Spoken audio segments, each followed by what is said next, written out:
A'udzu billahi minasyaitonir rajim. Assalamualaikum warahmatullahi wabarakatuh. Bismillahirrahmanirrahim. Alhamdulillahi rabbil alamin. Allahumma sholli ala Muhammad wa ala ali Muhammad. Allahumma firli wali walidayya warhamhuma kama rabbayani shaghira. Ya ayyuhalladzina amanu taqullaha wa qulu qawlan sadida. Yuslih lakum a'malukum wa yaghfir lakum dzunubakum. Wa may yuti'illaha wa rasulahu faqad faza fawzan 'azima. Para pendengar sekalian, pada video kali ini saya akan mencoba mereview apa yang sudah dibahas di dalam video-video sebelumnya terkait dengan ilmu tajwid dan tahsin. Ilmu tajwid mengajarkan kepada kita untuk membaca Al-Quran dengan benar sesuai dengan hukum-hukum cara membacanya. Sedangkan tahsin menambahkan dengan hukum bacaan yang benar tersebut diperindah dengan lafal dan keteraturan sehingga menjadi baik, sehingga dapat menyentuh siapa saja yang mendengarkannya. Langkah awal dari mempelajari hukum tajwid ini adalah bagaimana kita bisa membaca Al-Quran sehingga sesuai dengan maknanya. Mempelajarinya secara mendalam merupakan fardu kifayah. Namun tugas kita untuk membacanya menjadi fardu ain karena terkait dengan kewajiban kita dalam sholat, di mana kita membaca Al-Fatihah dan ayat-ayat suci yang lain. Pada tahap pertama saya akan membahas hukum tajwid yang umum, kemudian dilanjutkan kepada hukum tajwid yang khusus yang dinamakan gharib. Berikut kita simak bersama-sama. Bismillahirrahmanirrahim. Hukum bacaan mad atau panjang adalah ketika huruf berharokat fathah bertemu dengan alif, huruf berharokat kasroh bertemu dengan ya sukun, dan huruf berharokat dhammah bertemu dengan wawu sukun. Dinamakan sebagai mad tabi'i, dibaca dua harokat. Namun ketika dilanjutkan dengan hamzah atau sukun dinamakan sebagai mad far'i. Mad far'i karena mad tabi'i bertemu dengan hamzah dalam satu kata dinamakan mad wajib muttasil. Sedangkan jika di luar kata namanya mad jaiz munfasil, masing-masing dibaca 4-5 harokat. Ketika mad tabi'i bertemu dengan sukun asli dalam satu kalimat, maka dibaca dengan hukum mad lazim khilmi muqaffaf, dan jika bertambah dengan tasdid menjadi mad lazim khilmi mutsaqal. Semuanya dibaca 6 harokat. Di samping bacaan mad tabi'i asli yang dibaca 2 harokat, terdapat mad yang dihukumi seperti mad tabi'i, yaitu mad silah qashirah ketika hak dhamir diapit oleh 2 huruf yang berharokat. Sedangkan hak dhamir ketika huruf yang terakhir diapit oleh huruf hamzah, maka dihukumi menjadi mad silah tawilah, dibaca 4 atau 5 harokat. Dan yang lain sebagaimana terpampang dalam bagan, yaitu mad tabi'i harfi, mad tabi'i badal, tamkin, dan iwad. Untuk mad far'i, mad arid li sukun, mad lin, dan mad harfi muqaffaf dan mutsaqal. Selanjutnya kita beralih kepada bacaan nun sukun dan tanwin, yaitu bacaan ketika nun sukun atau huruf yang bertanwin bertemu dengan huruf tertentu dibaca jelas, berdengung, samar, atau melebur. Ketika nun sukun atau tanwin bertemu dengan huruf alif, hamzah, ha, kha, ain, dan ghain, maka dibaca jelas, dinamakan sebagai izhar halqi. Ketika bertemu dengan huruf ya, nun, mim, dan wawu, dibaca melebur dan dengung, dinamakan idgham bi gunnah. Ketika bertemu dengan huruf lam dan ro, maka dibaca melebur tanpa dengung, dinamakan idgham bila gunnah. Ketika bertemu dengan huruf ba, maka berubah bunyi menjadi mim dan berdengung, dinamakan iqlab. Dan ketika bertemu dengan huruf yang selain itu, ada 15 huruf, dibaca samar dan dengung, dinamakan ikhfa hakiki. Khusus bacaan gunnah musyaddadah yang dibaca berdengung adalah ketika huruf nun dan mim memiliki tasdid. Khusus untuk hukum mim sukun, ketika mim sukun bertemu dengan huruf ba, maka dibaca samar dan dengung, dinamakan sebagai hukum ikhfa safawi. Jika bertemu dengan huruf mim, maka dibaca melebur dan dengung, dinamakan idgham mimi. Sedangkan jika bertemu dengan huruf selain ba dan mim, maka dibaca jelas tanpa dengung, dinamakan izhar safawi. Selanjutnya kita akan bahas hukum idgham selain idgham bila gunnah yang bacaannya tanpa berdengung tetapi melebur selain karena huruf lam dan ro. Hukum idgham terjadi karena makhraj dan sifat daripada huruf. Ketika dua huruf yang memiliki makhraj dan sifat yang sama bertemu, dibaca melebur, dinamakan sebagai idgham mutamatsilain. Ketika dua huruf itu memiliki makhraj dan sifat yang berdekatan, dihukumi sebagai idgham mutaqaribain, dibaca melebur. Kemudian jika bertemu dua huruf yang sama makhraj namun berbeda sifatnya, dihukumi sebagai idgham mutajanisain. Dan khusus untuk bacaan izhar yang dinamakan sebagai izhar mutlak adalah bacaan ketika nun bertemu dengan ya dan wawu dalam satu kata. Dan terakhir qalqalah adalah hukum bacaan memantul terhadap huruf qaf, ta, ba, ja, dan dal yang disukun, dinamakan qalqalah sukun, dan qalqalah kubro ketika sukun karena waktu. Selanjutnya bagian lafaz bacaan Allah dan hukum alif lam atau lam ta'rif. Hukum bacaannya hanya ada dua, yaitu tafkhim dibaca tebal atau tarkik dibaca tipis. Hukum bacaan Allah dibaca tafkhim ketika bacaan Allah didahului oleh huruf berharokat fathah dan dhammah. Jika didahului dengan huruf berharokat kasroh, dibaca tarkik. Contohnya Allah tafkhim, lillah tarkik. Selanjutnya untuk lam ta'rif dibaca jelas izhar qamari, alif lam bertemu dengan huruf qamari, dibaca melebur, alif lam bertemu dengan huruf samsi, dinamakan idgham samsi. Idgham samsi ditandingkan dengan huruf yang bertasdid. Selanjutnya hukum ro. Hukum ro juga ada dua, dibaca tafkhim atau tebal dan tarkik atau tipis.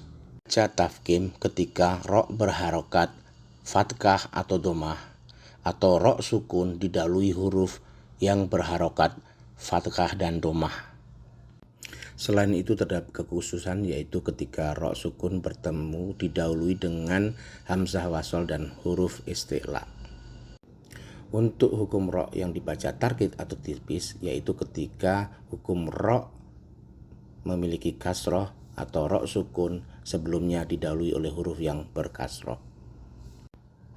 Demikian hukum tajwid yang bersifat umum. Selanjutnya kita akan membahas hukum gharib, yaitu hukum tajwid yang bersifat khusus dan jarang atau langka. memiliki cara membaca yang khusus hanya pada beberapa ayat-ayat yang tertentu saja. Mari kita mulai. Yang pertama, imalah hanya terdapat pada surat Hud ayat 41, yaitu ketika majroha dibaca majreha. Selanjutnya ismam, yaitu membaca la ta'manna dengan memonyongkan bibir seolah-olah kita menyebutkan nu pada nun yang bertasdid. Ini terjadi pada surat Yusuf ayat 11. Pengertian imalah dan ismam dapat kita baca sebagaimana tabel tersebut. Imalah berarti memiringkan fathah ke arah kasroh. Ismam berarti memasukkan unsur domah pada sukun dengan cara memonyongkan bibir. Selanjutnya bacaan saktah, yaitu berhenti sebentar tanpa bernapas dan mengambil napas. Ini terjadi ketika terdapat tanda saktah seperti bagan tersebut, atau ada juga tanda lain berupa huruf sin. Hukum bacaan saktah ini terdapat hanya pada 4 surat, yaitu surat Al-Aqaf ayat 1-2, surat Yasin ayat 52, surat Al-Qiyamah ayat 27, dan surat Al-Mutaffifin ayat 14. Sebagai contoh bacaan di dalam kotak, iwaja, berhenti sebentar, tahan napas, lanjutkan. Qayyima. Contoh lain pada bacaan surat Al-Qiyamah, wa qila man raq. Kemudian bacaan tasyil, yaitu meringankan bunyi hamzah yang kedua. Ini ada di surat Al-Fussilat ayat 44. Ketika bacaan dalam bagan a jami dibaca menjadi a jami. Selanjutnya dinamakan hukum bacaan naqal, yaitu perhatikan ketika kata bi'sal ismu dibaca menjadi bi'salismu. Bacaan ini terjadi pada surat Al-Hujurat ayat 11. Hukum bacaan nakal terjadi ketika terdapat pertemuan 2 sukun, yaitu pada lam komariah, lam sukun, dan sin sukun. Saya ulangin, bi'sal ismu menjadi bi'salismu. Selanjutnya hukum gharif badal, berarti mengganti huruf hamzah menjadi huruf mad. Ini terjadi pada surat Al-Ahqaf ayat 4. Ini terjadi ketika waqaf pada salah satu bagian sebagaimana contoh pada kotak. Kita baca, fis samawat ituni. Bacaan badal terjadi pada bacaan ituni. Ini tidak terjadi ketika cara membacanya di wasol, disambung. Fis samawati tuni. Saya ulangi, badal artinya mengganti huruf hamzah menjadi huruf mad. Kemudian bacaan gharib yang terjadi pada surat Ar-Rum ayat 54, di mana do'fan bisa dibaca menjadi du'fin, du'fan. Bacaan gharib berikutnya terdapat ketika huruf shad di atasnya ada tanda sin kecil. Ketika terdapat tanda sin kecil pada huruf shad, maka huruf shad dibaca menjadi huruf sin. Perhatikan bacaan pada surat Al-Baqarah ayat 245, di mana yab sutu dibaca menjadi yab sutu. Shad dibaca sin. Bacaan ini juga terdapat pada beberapa surat yang lain, seperti contoh di atas pada bagan, pada surat Al-A'raf ayat 69. Kemudian juga terdapat pada surat At-Tur ayat 37. Pada surat At-Tur ayat 37, huruf shad boleh dibaca sin, namun juga boleh tetap dibaca shad. Contohnya tetap dibaca al-musaytirun atau dibaca menjadi al-musaytirun. Pada surat Al-Ghasyiyah ayat 22, huruf shad tetap dibaca shad karena memang biasanya tidak diberikan tanda sin kecil, yaitu terdapat pada akhir ayat berupa kata bimusaytir. Kalau kita lihat di suratnya, memang tidak ada tanda sin kecil di atas huruf shad. Bacaan gharib berikutnya adalah terjadi ketika terdapat wawu yang tidak berharokat. Wawu yang tidak berharokat tidak dibaca. Sebagai contoh pada surat Al-Baqarah ayat 16 dibaca ulaika, bukan ulaika. Bacaan gharib berikutnya yaitu ketika terdapat tanwin bertemu dengan hamzah wasol, dibaca sebagai nun wikoyah, nun kecil yang dibaca kasroh. Ini bisa ada contoh pada surat Al-Qiyamah ayat 30 pada bacaan yauma idzil masyaq, dibaca yauma idzinil masyaq. Hukum bacaan gharib berikutnya adalah pada surat At-Taubah kita tidak membaca basmalah khusus untuk surat At-Taubah. Jadi langsung dibaca suratnya. Bara'atum minallah. Dan hukum bacaan gharib yang terakhir adalah terjadi pada ayat-ayat sajadah. Terdapat 15 surat yang memiliki tanda sajadah. Salah satunya pada surat Al-A'raf ayat 206. Ketika dibacakan pada akhir surat berbunyi yasjudun, terdapat tanda sajadah, maka kita harus bersujud dan membaca doa. Sebagaimana contoh bacaan yang lengkap, sajada wajhi lillazi dan seterusnya. Ini dilakukan baik ketika sholat maupun tidak sholat. Kemudian di dalam pembahasan hukum bacaan gharib ini, kita juga perlu mengenal tanda sifir mustatil dan tanda sifir mustadir.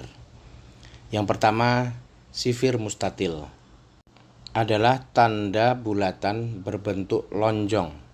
Jadi, apabila ditemui tanda bulatan ini, maka ada dua cara membacanya, yaitu ketika dilanjutkan di wasol, maka dibaca pendek. Namun ketika di waqaf atau berhenti, dia harus dibaca panjang. Kesimpulan cara membaca sifir mustatil terdapat pada daftar sebagaimana yang kita lihat. Kita ambil salah satu contoh. Ketika wasol, lakinna. Ketika waqaf, lakinna. Baik tanda sifir mustatil maupun sifir mustadir, kedua-duanya berada di atas alif. Kita lanjutkan untuk sifir mustadir. Tanda sifir mustadir ini adalah bulat sempurna. Cara membacanya baik di wasol maupun di waqaf dibaca pendek. Bahkan ketika di waqaf dibaca sebagai sukun. Kita ambil contoh sebagaimana yang tertera pada 10 contoh di atas. Contoh nomor 4. Kalimat aslinya samuda. Ketika wasol dibaca pendek menjadi samuda. Ketika waqaf dibaca sukun. Samud. Alhamdulillahirabbil alamin. Kita sudah menyelesaikan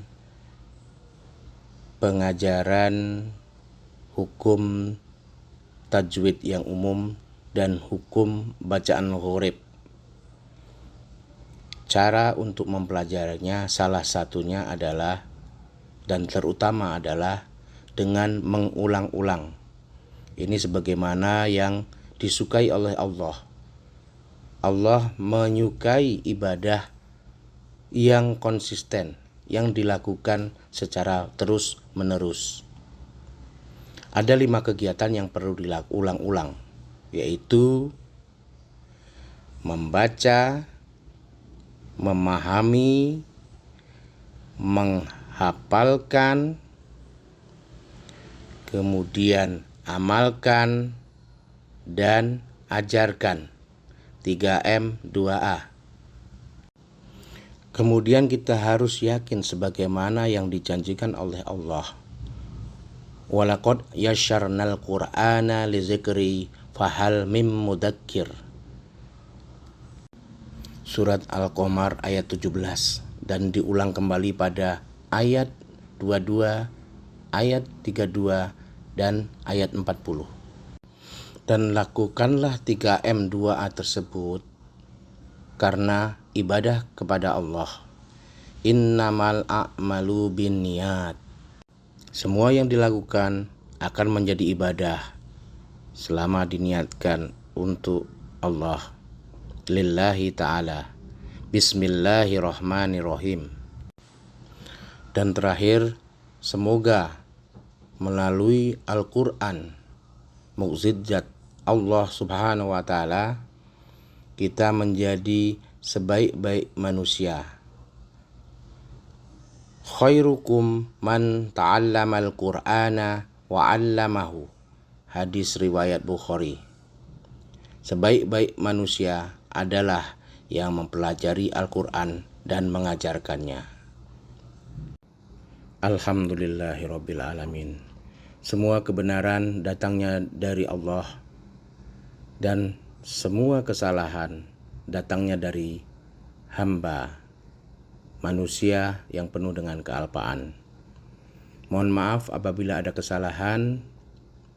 Semoga bermanfaat.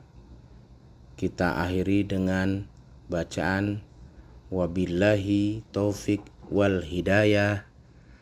Assalamualaikum warahmatullahi wabarakatuh.